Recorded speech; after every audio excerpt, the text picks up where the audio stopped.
The Lion King is one of Disney's most classic and iconic animated movies, and many years after its release, it is still referred to as one of the best Disney animated movies ever made. The movie even won Hans Zimmer an Oscar for Best Original Score, and has become a timeless classic to many, holding a special place in their hearts. In spite of that though, Disney couldn't leave well enough alone and decided to make a live-action remake.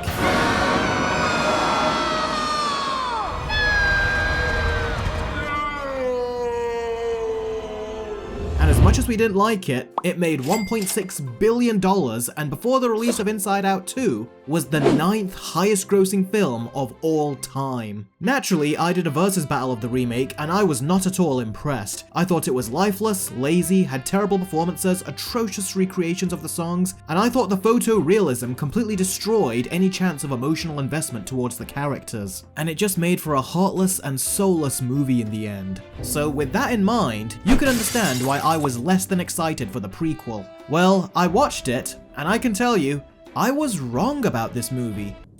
What? Yeah, you heard me. I'm man enough to admit when I'm wrong. In fact, to my surprise, it was not as bad as I thought it was gonna be. It was actually far worse. First off, the effects. Now you won't hear me say this very often in this video, but to Disney's very little credit, you can tell that they took people's criticisms on board with the last movie, and they have actually reduced some of the photorealism of the animals. They no longer look expressionless and have slightly visible emotions this time round. Now it's not to the level that I think is necessary, but it is much more than what we had in the last film. But that's about where my compliments end. If I'm being honest, the effects definitely look more rushed this time round, and the quality of the CGI is very inconsistent. Sometimes the animals look real, but for the most part, they look unfinished a lot of the time. It's like they were consistently struggling with making the animals look photorealistic and emotional at the same time, and I don't quite understand why they were having such a tough time with that. All they had to do was look to what Jon Favreau did with the Jungle Book remake. That was a perfect blend of photorealism and expression, but rather than look to that template, Disney decided to do this weird 30-70 mix, and it just doesn't look right. It just looks dull, and it certainly doesn't look like they spent $200 million on this movie. As for the story, the movie takes inspiration from The Lion King 1.5. Rafiki is telling Simba's daughter a story of her grandfather Mufasa and how he came to be king, and Timon and Pumbaa are there during the story as well. And through this origin story, we find that Mufasa was never blood brothers with Scar, but he was adopted into the family after he was separated from his mother and father. And this is a very misguided idea, because it fundamentally changes and dilutes this terrible event and makes it less cruel and merciless. Now there are some interesting ideas here, but it's not enough to warrant such a drastic change for these characters.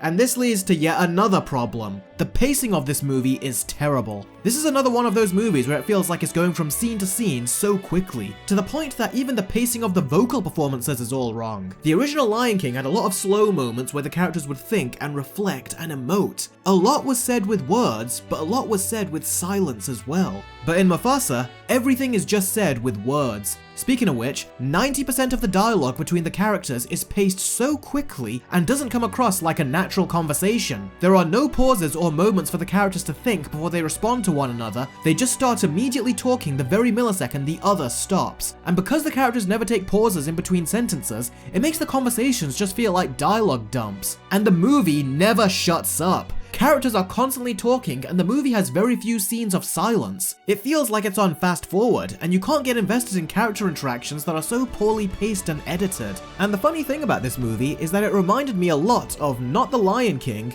but Tarzan. Mufasa is a stray, very much like Tarzan. He's being invited into the new pack by the king's wife. He even has the king who doesn't want him as a son, and he even protects a family against a rabid animal. It reminded me of Tarzan as he went through the exact same thing. Only with Tarzan, you would understand why he doesn't think about his parents, but Mufasa, he doesn't give his parents a second thought. The movie also gives us an origin story for Rafiki, and I swear, his dialogue sounds more like a parody of Rafiki rather than the actual Rafiki, and it felt like they were leaning into him too hard as the comic relief. Zazu was also an irritant here, and he kept making so many unfunny jokes. Several times throughout the film, I wanted Scar to do this.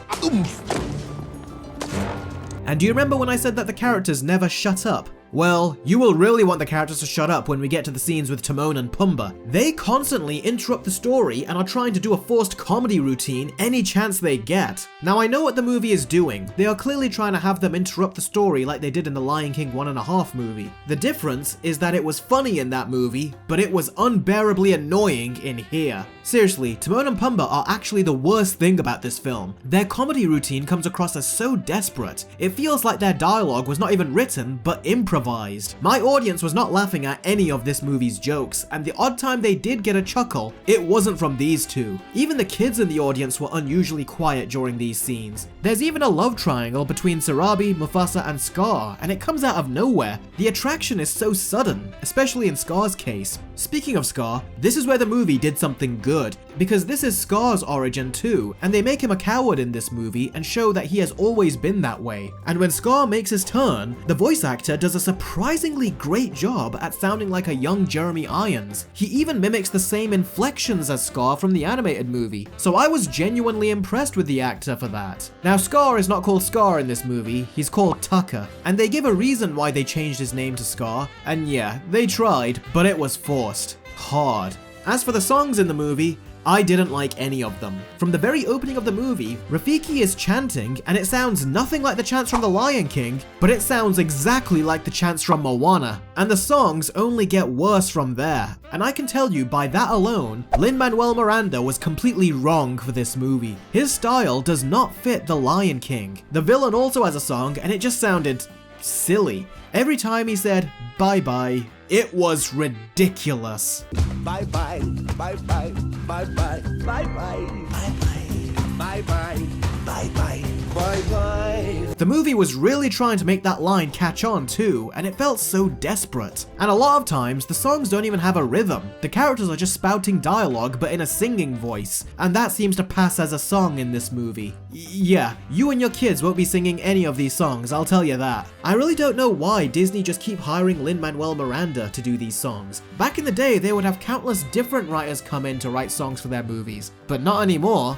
They'll hire TikTokers though. The movie does give us these white lions, and they are the villains of the movie. Now that's just racist. And I quite liked these villains. They were very intimidating, especially their leader, voiced by Mads Mikkelsen, who undoubtedly delivered the best performance. His intimidating vocal performance in this movie actually made me reevaluate my opinion on him being cast as Dr. Doom. You know, before this happened. I always thought he would be a boring choice because his roles were starting to feel a little too similar, but as Dr. Doom, if he had a similar voice and presence as he has here, he could have actually done a great job. It's just a shame he was so bland as the villain in Doctor Strange. So Mufasa was a far worse movie than I thought it was going to be. There was the odd good idea presented, but the overall package is so dull and uninspired. And when you see the motivational speech that Mufasa gives to the Pride and wins them over after they didn't want him to help, if that doesn't prove to you that this movie is a by-the-numbers piece of crap, I don't know what will. This film is $200 million down the drain, and the quality, editing, and pacing of the dialogue is so bad that there is no excuse for it. And even at the end, there was one scene that was a little touching, but then the dialogue completely failed it. Now the director, Barry Jenkins, clearly wants to distance himself, which is evident with his recent comments, and when you see some of the decisions that were done in this movie, you can tell that Disney overruled him. So I had very low expectations for this film, and somehow, Disney were able to exceed those expectations. This is the same thing that happened when I saw Craven, and to go from Craven the Hunter to Mufasa,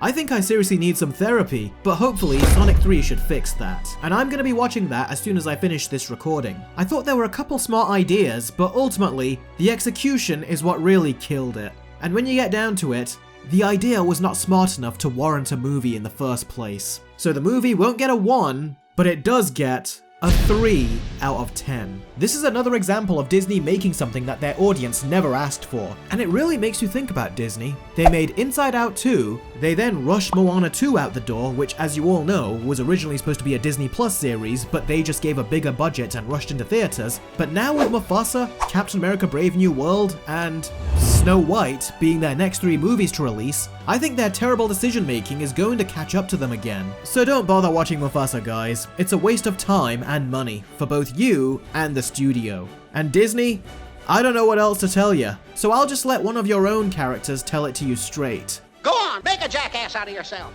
I'm through. This is the end. Thank you very much for watching. If you want to support what I do here, then check out my Patreon. There are plenty of perks and tons of high quality content to unlock. I have a lot more videos on the way, so please do hit that subscribe button and the bell right next to it. That's it for today, and I'll see all of you next time. Take care.